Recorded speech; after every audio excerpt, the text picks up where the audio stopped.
ရန်ကုန်တကြံပြောဖို့အရန်ကောင်းတယ်ဆိုတော့နှစ်တည်းအကုန်လုံးပြီးခဲ့တယ် ငါတို့ခေတ္တကမဲလိုက်ကနဲ့ရှယ်ခုံကြလေယောက်ျားလေးမိုင်အင်ကြီးချို့ မမေကတခုရှိတာပါလဲဆိုတော့မန်နဲ့ organizer ထဲမှာနာမည်ကိုသဘောကျတဲ့အကိုကြီး အားလုံးပဲမင်္ဂလာပါ Mikoverse ကနေကြိုဆိုလိုက်ပါတယ်ဒီနေ့တော့တကြံကြတော့မှာဆိုတော့အရင်တော့ကတကြံအကြောင်းလေးပြန်ပြီးတော့ပြောကြမယ် တကြံရလို့ပြပြမကြရတော့တာနည်းနည်းလောက်ရှိ 10နှစ် 6နှစ်လောက်ရှိ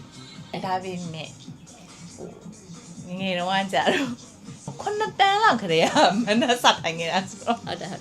်တကြံအပြေးသွားတော့ပြီးလိုက်တယ် တော့တကြံကိုအပြေးသွား တ တော့ ကယ် တိုင်ခဲ့ရ အပျော်ဆုံးရန်ကုန်တကြံပြောဖို့အရန်ကောင်းတယ်ဆိုတော့နှစ်တည်းအကုန်လုံးပြီးခဲ့တယ် တကြံလို့ပြောရင်ကငါတို့ကဟိုးအရင်တော့ကတကြံကိုပဲပို့ပြီးတော့ prefer ဖြစ်တာလေနော်ငါတို့အရင်တော့ကတကယ် တကြံ5ရ တကယ်တကြံ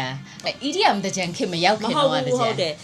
personally အမြင်အရဆိုရင်ကြတော့ EDM နဲ့တကြံနဲ့ကဆက်ဆက်လို့ရသိနေရ ငါအတွက်ကတော့လေအဲ့ဒါကလေဟို club မှာရေတွေ ရေတွေဖြန်းထား ပြီးတော့ တယ် ရေဖြန်းပြီးတော့ ရေ အဲ့ တွေ လိုမျိုးပဲခံစားရတယ်ငယ်ငယ်တော့တကြံ vibe ကဘလို့မှပြန်မရတော့ဘူးခုနှစ်တန်းလောက်တော့မှတ်မိသေးတယ်အဲ့တော့ကျတော့မန်တက်ထိုင်တာအိမ်ကအမေတွေကစိတ်မချဘူးငါအမေဆိုလို့ရှိရင်ငါလက်မှတ်ဝယ်သူကလက်မှတ်ဝယ်ပြီးတော့မန်တက်ပေါ်လိုက်တယ်ဒါပေမဲ့အဲ့တော့တော်တော်ပြောဖို့ကောင်းတယ်တကြံဆိုတာလဲစပြီးတည်ရဲ့အချိန်မမရရအင်အားလန်းတို့တက်ကတူရိတ်တာလန်းတို့အဲ့လိုမျိုးလမ်းတစ်ဖက်တည်းအေးလမ်းတစ်ဖက်တည်းတော့မဟုတ်သေးဘူးလေမန်တက်တွေအမျက်နှာချင်းဆိုင်ဟိုဘက်ဒီဘက်ကိုရှိရမန်တက်နဲ့ မန်တက်တွေမကောက်ဘူးလေရေဘက်ခံကားတွေကလည်းအများကြီးမန်တက်တွေများတဲ့ ရေဘက်ခံထွက်ရတာပဲခစ်စားတဲ့ အိတ်ချိတ်ငါကျတော့အဲ့မတိုင်ခင်ကလေးက9တန်းလောက်မတိုင်ခင်ကလေးကရက်ွက်ထဲကမန်တက်မှာတော့ပတ်တာရက်ွက်ထဲမှာလည်းမန်တက်ရှိတယ်အဲ့တော့လမ်းမတော်မှာနေရဆိုတော့လမ်းမတော်လမ်းထိပ်မှာအဲ့လိုမျိုးသူရဲ့ရက်ွက်မန်တက်ဘာညာလောက်တဲ့ဆိုရင်သွားသေးတာမရဘူး ချေဝမန်တက်တော့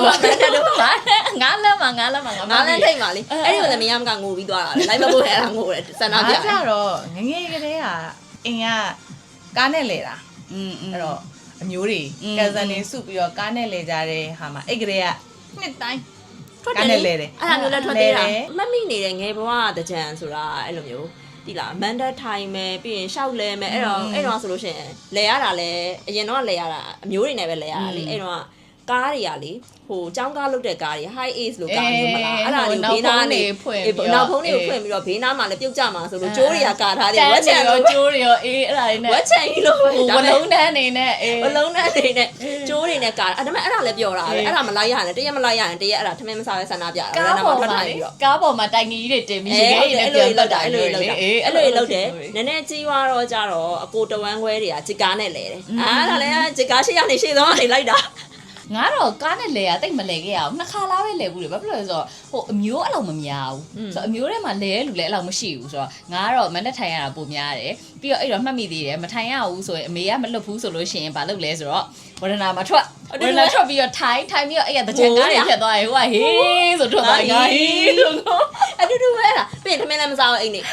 မမရရအဲ့ဒီမှာလုံးဝမှတ်ရနေတဲ့ကြံတစ်ခုရှိရဘာလဲဆိုတော့ငါတို့ရဲ့မန်တက်အရှိတက်တက်မှာထွန်းထွန်းတော့မန်တက် ငါမမေ့တယ်အဲ့တော့ကထွန်းထွန်းတို့မနဲ့မှာပြအောင်မယ်ပထမနေ့မှာငါထွန်းထွန်းတို့မနဲ့မှာ အော် စစ်တော့ဘုဒ္ဓမှာ ရှိမှာအေး နောက်နေ့ကျတော့မှငါဒီဘက်မနဲ့ကို ဟုတ်တယ်အဲ့ မနဲ့တွေကိုလည်းတစ်ခုနဲ့တစ်ခုမတူတာခိုင်းတာ အဲ့ဒါလည်းအရန်ပြောဖို့ကောင်းတယ်အဲ့တော့ဆိုအင်းရလမ်းမှာဆိုရင်လေဘယ်ဆိုတော့ဘယ်မန်းတက်ဘယ်ဆိုတော့ဘယ်မန်းတက်ဆိုလမ်းနေလျှောက်ပြီးတော့ဟေးသွားကြည့်ကြတာတအုပ်ကြီးပြီးရင်မန်းတက်ကတ်တွေလဲပြီးတော့လေဒီကမန်းတက်တွေလည်းခိုးသွားသေးတယ် လေအပေါ်တက်လေပြီးတော့ပိုးဆိုတာလေအဲ့အချိန်တော့ထွန်းထွန်းရမ်းကြိုက်တာလေထွန်းထွန်းကရှေ့ကမန်တက်မှာဆိုကမှမပြီးဘူးအမတစ်ချိန်လုံးထိုင်ပြီးလိုက်ကြည့် ကတကြံဟိုကတိတ်မကြိုက်တော့အဲ့လိုအရန်မူယူကောက်ချမ်းနေတဲ့ဟာတွေကများလာငါတို့နည်းနည်းအသက်ကြီးလာတဲ့အချိန်မှာတကြံကောက်ချမ်းနည်းနည်းပြန်လာတယ်ပေါ့အဲ့ဒီဟာကိုမကြိုက်ငါတစ်ခါပြဿနာဖြစ်ဖူးတာဗာလဲဆိုတော့မန်တက်တစ်ခုနဲ့တစ်ခုနဲ့အကူးမှာအဲ့ဒီလူတယောက်ကမူးပြီးတော့အဲ့လိုအနားကြီးကတ်လာတော့ငါဘာလို့ကတ်လာလဲဒါပေမဲ့ဟိုကမူးနေတော့ငါ့ကိုတော့ဘာမှပြန်မလုပ်တငယ်ချင်းတွေကလက်ဆွဲပြီးအေးဟိုကဘာမှပြန်မလုပ်နိုင်ဘူးရုပ်တရက်မို့လို့ရေမွေးတွေလိုက်ပြန်တဲ့ကိစ္စလေနည်းနည်းပပဖြန့်ကိစ္စမရှိဘူးလို့ spray ဘူးကြီးနဲ့အားရပါရလေအဲ့လိုမျိုးကြီးဖြန့်လိုက်လေအဲ့လိုမျိုး နှစ်ခါလေးပေါ့ဆိုပြီးတော့မျက်နှာယူလာပုတ်သွားတာရော ပြီးတော့အဲ့လိုဟိုလူကိုနာအောင်လို့တမင်လေးတည်ရမလားအသားကိုအရန်ဆက်တဲ့အဲ့လိုဟိုဟာတွေဂန်းနေနဲ့ထိုးတာမျိုးတို့ရေဘူးပေါင်းနဲ့ပောက်တာတို့အေးအဲ့ဒါမျိုးတွေကတော့ခလေးတော့ကြောက်တယ်လေ ဟိုဟာတကြံမလဲကားနဲ့မလဲတော့သွားရ အေးအဲ့ဒါတွေကြောင့်လေ ငါမတက်ရက်နေတော့ဟိုကအရှိရနေရေလှမ်းပတ်လိုက်တာပုံးနေဆိုတော့ငါအရှိကိုဝုန်းဆိုတော့ငါနောက်ပြန်လည်ကြအေးအဲ့ဒီဟာကိုအဲ့ဒီမှလည်းလန့်သွားတယ် ရလက်မှာပဲနေ ကျန်တာရောတိတ် မတက်ရဲစင်နေတယ် အေးအရှိကိုလည်းကြည့်နေ လေးတယ်ကိုယ်လည်းမြင်စင်းနေတယ်လှတွေပါလေလောက်ထားလေဒီလိုကောင်းမှဗန်တနာတွေစီးတာ နော်ပြဟိုချစ်စမီချစ်တဲ့တခင်လည်းရှိတယ် မြင်မနေနဲ့ဟိုဂျက်ကတ်တွေကရောင်းဆုံး နော်အမတကြံထွက်ဖို့တကူတကတကြံမတိုင်ခင်ချစ်စမီလို့ချစ်တယ် အရန်အားထုတ်တာခက်တော့တကြံ တ လေ ကယ်ချင်းအားထုတ်မှုကတော့ဗာတရားစကားဝင်ကြီးသားကိုတရားစကားဝင်မယ်လို့ပြောပြီးငါအိမ်ကိုအထုံးနဲ့ရောက်လာတယ် မင်း ပြီး တော့ တော့ငါနဲ့မန်တက်သွား မနဲ့မသွားခင်ညမှာကလေးကတကယ်ချင်းအိမ်မှာ အေး နောက်မှာတယောက်ကရေလောင်း ရှင်းလာလား ည7နာရီအကိုးကွယ်အကြိုနေ့မတိုင်ခင်မှာပထမဆုံးရေလောင်းခြင်းတယ်ဆိုပြီးတော့တကယ်ချင်းအိမ်အောက်ကိုလာဆောင်လာအဲ့ဒါနဲ့ရေကသွားလောင်းခံလိုက်သေးတယ် ငါတကူလက်ခံပြေးလာ ကိုယ်လို့ပြမကြရတာကြတော့ခုက2018 19လောက်ခရေနော်အဲ့မှာတော့မမရတော့တကြံစမကြရတဲ့နှစ်မှာတော့ငါ့ကိုဘေးတရားဟောလိုက်တာတော့တကြံပြီးရင်ချစ်တဲ့တွေ့မယ်ဒီပါလေအဲ့ဒီကနေစလိုက်တဲ့တကြံမရှိတော့လား တကြံမှာပြောက် မကြမ်းမရှိတော့ပဲ ဘေးရင်စီယာမမျက်နှာပြက် နာမည်ပြက်အာနာလိုက်တာသူလည်းငါ့ကိုအာနာတယ်လေ ငယ်ငယ်တော့ပျော်တာတကြံဆိုရင်တယောက်ရေလာလောင်းတာတယောက်မနဲ့သွားတာတယောက်မနဲ့ပေါ်နေအကိုရောက်သွားတာနောက်တယောက် ဟဲ့ရွှေရောင်နေတယ်တော့ ဆွေရောက်နေရ နော်အခုတော့သွားပြီအဲ့မျိုးမရှိတော့ ပြီးတော့ငိုးဟဲယိုဟဲနဲ့အဲ့တော့ဖုန်းနေရလေကောင်းကောင်းမွန်မွန်တော့ တကြံ မ ပြန် ပေါ် ရှိ သေး လေ ဘူး အရင်တကြံလုံး ဖီလည်းတော့မရ ဖြစ်တော့ လုံးဝ EDM ပွဲတွေနဲ့တကြံဖြစ်တော့ ဟဲ့ပြီးတော့ငါတို့ခေတ်တုန်းကလည်းမတူဘူးဟဲ့မတူဘူးဆိုတာလေအခုနောက်ပိုင်းဟိုခလေးတွေရဲ့အခုတွေ့အခုကြိုက်တဲ့ level နဲ့ငါတို့ခေတ်တုန်းကလည်းမတူဘူးလေငါတို့ခေတ်တုန်းကကြာအခုတွေ့ပြီးတော့သဘောကျရဲဆိုရင်တော့မှဟာတိလားအဝေးကနေလှမ်းကြည့်ပြီးတော့ကွာတိလားရင်နေခုံရတာမျိုးလေဟိုတခါတည်း generation กว่าသွားပြီ အေးနောက်ဆုံးချင်းသွားလိုက်တာမျိုးမဟုတ် ချက် ဘူး ချင်းကြီးတော့မဟုတ် လုံးဝဘေးနားအောင်လာပြီးလက်တောင်မကန်ရဲဘူး easy ကလေးလောက်ကလေးတော့စကားလေးပါတောင်းမကန်ရင်ဟုတ်တယ် နော်တကြံပြီးရင်ဖုန်းဆက်ဖို့ဖုန်းနံပါတ်လဲတာအဲ့ဒါမျိုးတွေလောက်ပဲရှိသေးတာ generation တွေကမတူတော့ခစ်တွေကမတူတော့ ပြီးရင်ဆိုအေးဟုတ်တယ် တကယ်ချင်းငါပထမဆုံးရေးသားတဲ့တကြံမှာတွေ့နော်အဲ့တော့ငါမမီတည်ရဲ့တကြံမှာတော့တွေ့ပြီးအဲ့ပထမဆုံးနေ့တွေကအဲ့ကောင်လေးနဲ့ဟောသဘောကျရပေါ့သူကလည်းကိုနားလာအဆင်ပြေပြီးတော့နောက်ဆုံးနေ့ကြလို့ရှင်ပေါ့သူဖုန်းနံပါတ်တောင်းရင်ဖုန်းနံပါတ်ပေးဖို့ဆိုပြီးတော့ ready စာတဲ့ရေးတော့အိမ်မှာတေချာကဖုန်းနံပါတ်ကငါတေချာရေးသွားတယ်သူ့ကိုပြောလိုက်ရင်သူမမမိမှာဆိုလို့ဆိုပြီးတော့တေချာရေးသွားရင်တဲ့သွားဟိုလည်းရောက်တော့သူလည်းဖုန်းနံပါတ်တောင်းရောထုတ်ပေးရပါမရှိတော့ရေးဆိုပြီးပြန်တယ်ဆိုတော့ဟိုကတော့ဟဲ့ပေါ့သူအစင်းတောင်ပြင်ပြီးရေးလာလားပေါ့ ပေးရပေး နော်တော့မတောင်းနေသူမတောင်းရင်ဘယ်လိုလုပ်မှလဲပေါ့သူကမပေးဘူးပေါ့ အဲ့ရကြလေဟိုအလိုမျိုးပေါ့ အမှန်ကန်တေချာပြောပြလိုက်ပါမနော်ဒါပေမဲ့အဲ့နေရာမှတ်မိပါတယ်သူ့လည်းငါဖုန်းနံပါတ်ကိုပါဇက်နဲ့ပြောလိုက်တယ်သူလည်းမှတ်မိရဲ့ပြီးတော့လည်းဆက်လာတယ် အဲ့ဒီခက်တွေတော့အရန် effort တကယ်စိတ်ကပါတိလားဒီတယောက်ကိုတကယ်သဘောကျဆိုဒီတယောက်အခုလိုမျိုးသိရမလားဒီတယောက်လည်းသဘောကျဟိုတယောက်လည်းသဘောကျဟိုတယောက်အဲ့လိုမျိုး situationship တွေမများ relationship စိတ်တိတ်မများ မရှိဘူးလေနော် situationship ဆိုတဲ့စကားလုံးလည်းမရှိဘူးအဲ့ဒါမျိုးလည်းမရှိ ဟုတ် ဘူး ကတော့ရိုးသားခဲ့ မဲခုနကပြောတော့တမျိုး မရိုးသားတာကိုဖြစ် ငါတို့ခိကရိုးသားတယ် မရိုးသားတာတော့ကို ဟုတ်ဒါမဲ့လည်းအိမ်တော့ကလည်းကွာဘယ်လိုပြောရမလဲဒီတိုင်းအပျော်ပဲလေရီးစားကိုတလားဖြတ်လိုက်တာမှမဟုတ်တာ အေးတော့မပြောဘူး တကြံမှာ တကြံဆက်လန်းလေး တ ပဲ ကြံမှာရီးစားအဖက်တင်အောင်တော့မထားခဲ့ဘူးတကြံဇလန်းဟိုလိုမျိုးတကြံမှာတွေ့ရနေပပစကားပြောရပါညာအဲ့လိုမျိုးလောက်ပဲရှိရပြီးတော့စက်ပြပါလာလောက်တွဲရလောက်တဲ့ရီးစားတော့မရှိ ရှိခဲ့တယ်လေတကယ်ချင်းအဲ့လိုမျိုး ဟိုလိုရီးစားနဲ့တကြံမှာတွေ့တယ်လို့တော့ပြောလို့ရမယ်တကြံဇလန်းမဟုတ်ဘူး တကြံဇလန်းစစ်စစ်ဒီမှာတကြံဇလန်းစစ်စစ်မန္တပေါ်ရောက်မှတွေ့တာ ငွေဆောင်မှတွေ့ အေးမန္တပေါ်ရောက်မှတွေ့တာ မရှိဘူး တော်တော်ဖတ်တင်လိုက် တကြံဆက်လည်းမရှိဘူးတော့တနာပါ ငါပဲရှိတာဗောတကြံဇလန်း မန္တပေါ်မှာတွေ့ ထမလည်းမရှိခဲ့တဲ့တော့ မန္တပေါ်မှာအဲ့တော့ရှီလက်စနဲ့ပါလာတာပဲရှိတာလေအတွေ့ရ အေးနော်အေးအဲ့လိုမျိုးနည်းနည်းပပတိပြီးတော့အဲ့တော့ငါတို့လက်မှတ်တွေလည်းလိုပဲလေငါတို့ကဒီလိုမျိုးပြန်ပြီးတော့ရောင်းတာတို့ဘာတို့အဲ့လိုမျိုးတွေလည်းရှိတော့အဲ့ကနေမှပြန်ပါလာလေဘယ်နှဆောင်ရောင်းရရင် free ဘယ်နှဆောင်ရတယ်တို့အဲ့လိုလည်းရှိသေးတယ် 10ဆောင်တစ်ဆောင် နေနဲ့ ပြီးရင်ရေပိတ်တဲ့အထိမပြန်ဘူး ပြန် မပြန် ပြန်ညနေပဲ မိုးလေးနော်မနက်8နာရီကလေးကမနက်ပေါ်ရောက် စော်ကြီးကရေတော့မဖွင့်သေးဘူးစော်ကြီးသွားတာဘာကျွေးလဲစားတာပဲမတ်ပေါ်မှာလေကျွေးတဲ့ထမင်းတုပ်လေးရှိရလေ လည်းစားတယ်အောက်ကခေါက်ဆွဲပြပြလည်းစားတယ်အကင်းနေလည်းစားတယ် အဲ့ဒီချိန်မှာလေရေတကူလုံးစုပ်ပြီးတော့စားရဖောက်ဆွဲပြုတ်ကလေးအရန်စားလို့ကောင်းတာဆွဲပြုတ်ကတော့အားစားလို့ကောင်းတာချမ်းတုံနေပြီတက်ဖြစ်နေအိမ်ကလောမပြန် 2019တော့လမ်းလျှောက်တဲ့ကြံလား အေးလမ်းလျှောက်တဲ့ကြံခစ်ရှိလိုက်သေးတယ် အဲ့ဒါလည်းမမီလိုက်ဘူး လမ်းလျှောက်တဲ့ကြံတစ်ခါမှမသွားခဲ့ရဘူး ဟုတ်တယ် ခါ မရှိ မရှိ လို လိုက် က်ရတော့သွားလိုက်တယ် အေးသွားပြီ စင်ကဖြစ်ခါစားပေါ့ပျော်တယ်လေ အဲ့ရလေစာပြီးစင်ကပြလိုက်တာ ပျော်တော့ စင်ကပြလိုက်တာအခုကြည့်ပဲ နော်တကြမ်းမပြ စင်ကပြတာ9နှစ်ဆိုတော့နေတဲ့ဟာမဟုတ် ကြီးစားတော့မထတော့ပါဘူး တကယ်ချင်း1 ticket ရောက်တော့မယ်စူးစမ်း10နှစ်ပြည့်ထိမှလုပ်ပေးမယ် ချတော့ တကယ်ရမှာသူရမှာ ချမပြတော့တကြမ်းစလည်းပဲပြန်သွားကြပါတကြမ်းပဲပြောတယ် တကြံပဲတ ပတ် ကြံ စင် ပဲ လည်းမပန်း မမိပြီတကြံမှာငါတို့ကန်တော်ကြီးတကြံလည်းမိရယ် နေလေရန်ဖြစ်တာရန်ဖြစ်တော့ပြောချင်တာမလား ငါတို့တ ကို ကယ်ချင်း တ အတွဲ ကယ်ချင်းတယောက်ရန်ဖြစ်တာလေတကြအဲ့မန်တက်ဘင်းသားမြက်ခင်းမှာလုံးပြီးတော့ဖြစ်နေတာတကယ်ကိုလုံးတာတကယ်ကိုနဘန်းလုံးနေဆိုတာ လိုက်ရပြီမယ်သတင်းချလိုက်ရ ငါကိုတွေ့ငါကိုတွေ့ တကယ်ချင်းအတွဲရဖြစ်တာ တကယ်ချင်းအတွဲရန်ဖြစ်တာမှာတကယ်ကိုမြက်ခင်းမှာလုံးနေတာ security တွေပါပါတာလေ security တွေပါဝိုင်းဆိုတာကိုချစ်သွေးရလဲထွက်ဟာအဲ့လိုဝင်တော့မဆွဲရငါ ငါလည်းရဖြစ်တာမဟုတ်ဘူးเนาะအတွဲချင်းချင်းရဖြစ်တာ ချင်းရန်ဖြစ်တာ နောက်ပြီးအဲ့ဒီဟိုမှာဘုံပေါက်တဲ့နှစ်ရှိသေးတယ် H2O အဲ့တုန်းက H2 ကိုမဟုတ်လား H2 ကိုလား H2 ကိုလားအဲ့လိုမျိုး တို့တို့ ပထမနေ့တော့အဲ့ဒီမန္တနာမှာရှိတယ် อืม အဲ့ဒီပေါက်မဲ့နေ့မှာမသွားပြတော့ဒါပေမဲ့အဲ့နှစ်ကတော့အဲ့လိုဖြစ်သွားတော့နေ့တော့လက်လာတာပေါ့တော့တိတိပေါ့ ကြောက်တယ်ဘုံပေါက်မှာကြောက်တယ်မန်တက်ပြိုမှာကြောက်တယ်အဲ့လိုလူပိမှာလေအဲ့ဒါမျိုးတော့ကြောက်တယ်ထွက်တာခလေးတော့ကတော့မတွေးမိဘူးပါမ ကြားလို့ရ ဆက် နော် စားခြင်းတော့မန်တက်ပြိုတယ်တော့ဘာလို့လဲကြားဘူးလေနော်အေး တော်သေးရကိုမန်တက်မပြို ဟဲ့ကြောက်စရာကြီးစဉ်းစားကြည့်ရမန်တက်ရဲ့အနောက်ကနေသွားရင်ကြည့်လေစောက်ထားတာကြီးကသူတို့အပေါ်ကနေခုံနေတဲ့အားကြီးကလေနဲတာမှမဟုတ်တာငါတို့ခေတ္တကအမဲလိုက်ကနဲ့ရှယ်ခုံကြလေယောက်ျားလေးမိုင်အင်ကြီးချို့လောအမဲလိုက်ကနဲ့လေပြီးရင်ညနေပိုင်းဆိုယောက်ျားလေးကအင်ကြီးချို့ပြီးတွန်းကြပြီနော်အဲ့ဒါငါတို့အဲ့ခေတ္တကတကြံလုံးဝ ရေခဲရေနဲ့ပတ်တာ6နိုင်နောက်ပိုင်းဆို6နိုင်နောက်ပိုင်းတကယ်တော့ရေပိတ်ရမှာမပိတ်ဘဲနဲ့ရေခဲရေနဲ့ပတ်တာ ပိတ်ဖို့အဲ့တော့ရေပိတ်သွားလဲမနဲ့ပေါ်မစင်းဘူးလေ မစင်းဘူးလေ နောက်ဆုံးနေ့ဆိုပို့ဆိုရ အချင်းနေနဲ့လေ အချင်းနေနဲ့အချင်း က နေ လေး နဲ့ ရောက်နေပြီကလေးရောက်နေပြီ နော်အဲ့တော့ပြောစရာပထမဆုံးငါတို့တည့်ရတဲ့ကြံအဲ့လိုအေးရလန်တို့ဟိုဟာတက်တော်ဤတာလန်တို့ကအဲ့လိုမျက်နှာချင်းဆိုင်တဲ့ကြံလေအဲ့မျက်နှာချင်းဆိုင်မန်တက်တွေနောက်ပြီးတော့တလန်းမောင်းနေဖြစ်သွားတယ်လေတလန်းမောင်းနေဖြစ်သွားပြီးတော့ပြီးတော့အဲ့ဟိုကလေပြည်လန်းတဲ့ကြံလည်းရှိရယ် ပြည်လန်းကျတော့အရန်ကျဲတော့လေတလားနည်းနည်းတော့ကျဲတယ် ကဘာကြီးဖျားလန်းလားပြည်လန်းလားအဲ့လိုမျိုးမှလည်းအဲ့လိုတစ်ဖက်ထဲနဲ့တဲ့ကြံရှိတယ်လေ ကဘာကြီးဖျားလန်းလေ အဲ့တုန်းကတော့လေတကြံစီတဲ့ဖြစ်တော့ပြည်လန်းရောကဘာကြီးဖျားလန်းရောအင်းရလန်းအဲ့လိုမျိုးကွာစီတဲ့လန်းတွေအကုန်လုံးရှိ တ တာ နေ့တုန်းကတော့ရန်ကုန်ခုပြန်လာပြီးတော့တကြံချလိုက်ပြီ အေးအဲ့ဒါမှတ်မိတယ် အဲ့နေ့တည်းရမန္တထိုင်တယ်အတက်နေ့မန္တထိုင်ပြီးတော့ ပြန် မန္တကန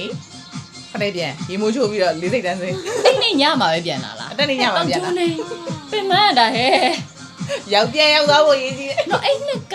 ်တွေတော့ငါတို့ရဲ့ energy ကလည်းမနေဘူး အရန်အားထုတ်တာ တက်တယ်ရွေးလေ အေးအကြိုနဲ့ကလွယ်ပြီးအကုန်ဖတ်တယ် 22 တကယ်ရက်ပြေထွက်တာနော် ရက်ပြည့်ထွက်တာ ရက်ပြေကိုထွက်တာအကျိုးနေ့အောင်တစ်ခါလေးထွက်သေးတယ် အဲ့လိုအကြိုနဲ့တော့ဘာဖြစ်တာတော်တော်ရှားတယ် စနေနာလေဘယ်လန်းနေစီလဲဟော အေးအဲ့အကြိုနဲ့မတိုင်ခင်ညမှာလေပတ်ပြီးတော့ကားရေးကြည့်တာ ဘယ်မန်းတဲ့တွေဖွင့်နေပြီ ဘယ် လဲ နားမှာဘယ်အားတွေနေလဲဘယ်မန်တက်ကကြီးလဲဘယ်အားတွေစီလဲပေါ့ပြီးအဲ့ခက်ကလည်းသိရမလားဘယ်မန်တက်ကိုဘယ်သူလာမယ်ဟေးဘယ်မန်တက်ကိုသူလာမယ်ဟေးအဲ့လိုတွေဆိုတော့လိုက်ကြည့်ရတာမန်တက်တွေ location စကောက်ထွက်တာ ဟုတ်တယ်ဟိုကျန်တဲ့အဲ့လိုနာမည်ကြီးတဲ့မန်တက်တွေပါလေအများကြီးရှိရလေအဲ့တော့ဆိုလို့ရှိရင်မမမီတော့ဘူးနာမည်တွေ ဘယ် celebrity ကဘယ်မန်းတဲ့မှာရှိတယ် အဲ့တော့ငါတို့ခက်တော့နာမည်ကြီးက channel K ပေါ့ Channel 5 ပြီးတော့ဆိုင်မန်းတဲ့ ဆိုင်မန်တက် အော်ပိုင်းတို့ပါတို့အေးအဲ့လိုမျိုးဆန်းဆိုင်မန်တက်တို့ဒါပေမဲ့ငါကတော့လုံးဝအမှတ်တရကတော့ငါရဲ့မန်တက်ရှိမှထွန်းထွန်းပဲထွန်းထွန်းကတော့ငယ်ဘွားရဲ့ချစ်ဦးဆိုတော့ကမှတနေ့ကုန်ထွန်းထွန်းမှတိုင်ကြည့်နေ ချစ်သေးလားပေါ့ ချစ်သေးတယ်ငယ်တော့အဖွားချစ်သူဝင်နဲ့သူနဲ့ကိုလိုက်တယ်ပြောလို့ငိုရတာ ငါ့ကိုဖုန်းဆက်ဘွားချစ်သူဝင်တဲ့တော့နေလို့အဖွားကတကြံအကြောင်းပြောမယ်ဆိုလို့ရှင်တော့အမှတ်တရထွန်းထွန်းရယ်ရှိသားဦးရယ်ဟိုမနဲ့ထိုင်တဲ့အမှတ်တရတွေရယ်တကယ်ချင်းငါအိမ်ကိုအိတ်တရားစကားဝင်မယ်ဆိုပြီးရောက်လာတာရယ် တစမ်းမတရားတော့ကောင်းလေးနေနဲ့ပဲဒီကောင်လေးကိုပဲဟိုကောင်လေးနဲ့တွေ့ဟိုကောင်လေးနဲ့တွေ့ရင်လည်းဟိုကောင်လေးကငိုဟိုကောင်လေးနဲ့ပြောနေတဲ့နောက်တစ်ယောက်နဲ့အောက်ဆင်ပြီးတော့အဲ့ဒါကိုဘယ်သူမှလည်းမသိဘူးငါ့ကိုဓာတ်ပုံရိုက်ပြီးတော့ရီစားစီတိုင်နေတာအဲ့ခက်တုန်းကဖုန်းတွေကအရန်ခစ်စားတဲ့အချိန်မဟုတ်ဘူးကွာ touch ဖုန်းတွေဘာတွေတော့မရှိဘူးအဲ့ဒါအဲ့ဒီ quality အစုပ်ဖုန်းနဲ့ငါ့ကိုဓာတ်ပုံရအောင်ရိုက်ပြီးတော့တရားစကန်ဝင်မယ်လို့လိန်ထားတဲ့ရီစားစီကိုဓာတ်ပုံလှမ်းပို့တာအဲ့မှာရီစားကို မနစ်စော်ပေါ့နစ်စော်ဒီမှာကဲနေ မမေကတခုရှိတာပါလဲဆိုတော့မန်တဲ့ organizer ထဲမှာနာမည်ကိုသဘောကျတဲ့အကိုကြီး အခုဒီတကယ် နာ တမ်း မ တော့ ည်မိုက်တယ်ဗောဖုန်းမန်တဲ့ပေါ်ရောက်တယ်ဒီကိုကြီးလားဟို နမနဲ့လူနဲ့တော့မတွဲမိဘူး တဲ့တွဲမိတယ်ဒါပေမဲ့ မကိုခမန်းထားတာဒီပုံမဟုတ်ဘူးသူကလည်းမိုက်တယ်လေမိုက်တော့မိုက်ပါရဲ့အဲ့ထက်ငယ်တဲ့နှစ်တွေတုန်းကတော့ရက်ကွက်ထဲမှာကလေးတွေနဲ့အကုန်လုံးလေကိုရီကလေးတစ်တိုက်အမဘုံလေးနဲ့ကားတွေကိုပတ်ပြီးလို့ရှင်ဟိုမုံလုံးရေပေါ်စားမုံလုံးရေပေါ်ရေလုံးအဲ့ဒါမျိုးတွေတော့လုပ်တယ်ကလေးတွေနဲ့အဲ့တော့ဆိုမသိဘူးလုံးဝလေ ကလေးတွေနဲ့အဲ့တော့ငါတို့လည်းကလေးပဲကလေးတွေနဲ့ လုံးဝဈေးသွားတဲ့အန်တီတွေလည်းလွတ်မပေးဘူးသမီးတို့အန်တီဈေးသွားမရဘူး မရဘူးဒါတကြမ်းပဲ ပြီးတော့အဲ့လိုအိတ်လို့ပါမရဘူးနောက်နေ့တကြံကြတော့မှ စိတ်ကြီးခုံနေစိတ်ကြီးခုံနေ တကြံပြီးသွားရင်လည်းလေနောက်နေ့တကြံဆိုပြီးရက်ကတွက်ရသေးတယ် ဟုတ်ပါရေတွေကမတန်တော့လေ ရှား အ တာ လက်ရေတွေဖွက်ပြီးကြံခဲ့ ရှားတာစဉ်းစားကြည့် တ လေ ရက်လောက်ကတကြံရောက မသိဘူးအဲ့ချိန်တော့ပြောတာပဲလေရေတွေကြတယ်ဟောပါ ရေတွေကတန်မှမတန် တော့ တော့ အဲ့ရေတွေကအေးဟိုကံမောင်တွေကရေအပိန်တွေထွက်အပူဆုံးအချိန်မှာမှငါတို့ကလုံးဝရေတွေရောအခုလိုမျိုးအသက်အရွယ်နဲ့အခုလိုမျိုး body အခြေအနေနဲ့ဆိုရင်တော့ကမှကန်သွားနိုင်တယ် ဒါပေမဲ့တော့အဲ့တော့တော်တော်ထူးဆန်းတယ်နော်ဘယ်လောက်ပဲနေပူပူနော်တကယ်ဆိုရင်ကွာနေပူထဲမှာရေဆိုရင်အပူရှက်တယ်လေဒီကအမေတကြမ်းဆိုရင်လောကနေမကောင်းတော့မဖြစ်ဘူးနော်ပြီးသွားမှသာဇလန်းနေရတခု ကြီးပြီးကြံခဲ့ ဒီပြီးချက်ရအခုခေတ်တကြံနဲ့ကတော့အခုခေတ်ဆိုတာအောင်မနော်အခုခေတ်တောင်မဟုတ်ဘူး EDM တကြံ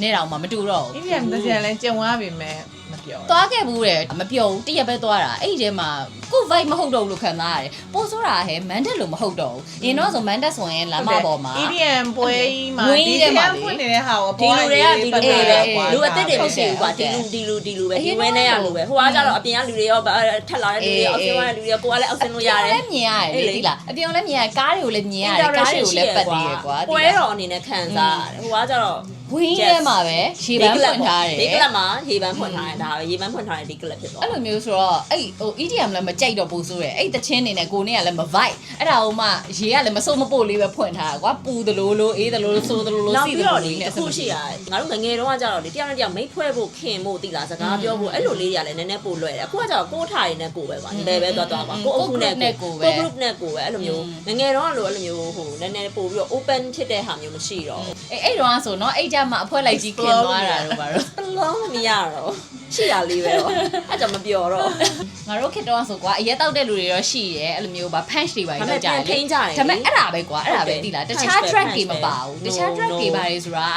ကြားရင်တော့ important နေမဟုတ်သေးဘူးဟုတ်လားအဲ့လိုမျိုးတွေဟိုလုတ်တဲ့လူတွေတော့ရှိမှာပဲဒါပေမဲ့အဲ့လိုကြီးမများဘူး တိလာ အဲ့တုန်းကတော့အဲ့ဒါတော့မကြားဘူး ဝိတော့မရှိဘူး ကြားဘူးအဲ့ချိန်တော့အဲ့ဒါကြီးဆိုတာ အဲ့ဒီချိန်တော့ငါတို့တို့အရန်အဲ့လိုမျိုးစိုးရဲဆိုတာအဲ့ဒါရက်တွေတောက် ရက်သိတောက်ပြီးမူးနေရပဲအဲ့လိုမျိုး အဲ့ဒါအရန်စိုးတာငါတို့ကကြတော့အမတီလေးနဲ့ punch လေးတောက် ခလေးငါ punch တောင်မတောက်နိုင်ဘူး punch တောင်မခါလို့ဆိုကြိုက်ဘူး punch ငါဒီတိုင်းပဲရေးတောက်ပြီးတော့ရေးတောက်ပြီးပြော punch ကချိုးရဲဟာ ကြိုက်ဘူးမရဘူး အဲ့တော့စပိုင်လိုက်ခက်စားတယ် မရဘူးအဲ့ဒါလေအဲ့အရသာခါရမကြိုက်ဘူးအေးအဲ့လိုရေးတောက်ပြီးပြော အဲ့ဒါစေးဘဝင်နေခါတော့ကောင်း အဲ့တော့စဉ်းစားကြည့်နော်ငါတို့တယောက်နဲ့တယောက်နဲ့ဘယ်လိုချင်းကြလဲမသိ အေး ဖုန်းလည်းမရှိပဲနဲ့ ဒီချိန်လာမယ် ready လုပ်ထားပါ နော် ဒီမှာစုံမယ် စုံမယ်ဆိုရင်အဲ့လိုမျိုး အိမ်မခေါ်ကြရပဲလေအိမ်ရက်လိုက်ပို့တာလေ ညာ ရီးစားနဲ့ဒိတ်ရင်လည်းစဉ်းစားကြည့်လေအဲ့လိုသူ့ဖုန်းတစ်လုံးကိုဖုန်းတစ်လုံးလည်းမရှိနေဘူးအဲ့အချိန်တော့ကွာသိလားဆယ်တန်းပြပြချင်းတော့အချိန်ဆိုစဉ်း ဒါ စား ပေ ကြ မဲ့ ည့် အဲ့ခက်တော့ရီးစားရအရန်အကိုရတာနော်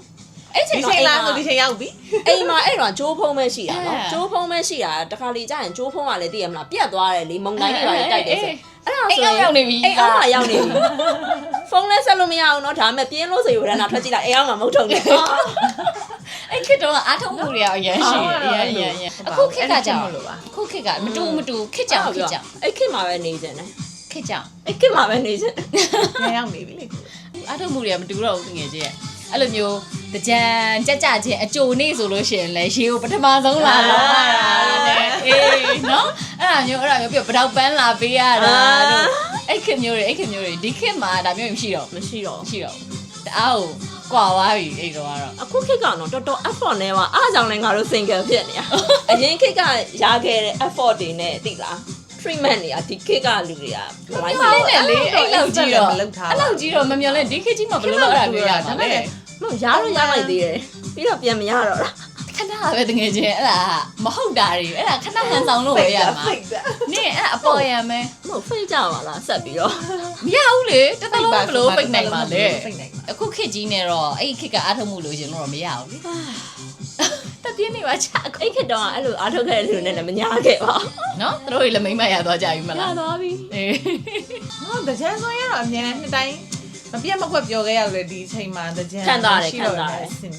ဝါလာဟုတ်တယ် ဝါလိုက်ပြီ ငါတို့ခေတ္တကတကြံငါတို့တန်အောင်တော့ပြောခဲ့ရတယ်အကုန်လုံး အဲနောက်ပြီးတော့ငါတို့ခေတ္တကတကြံပြောဖို့အကောင်းဆုံးပဲတကယ်ပြောတာအဲ့တော့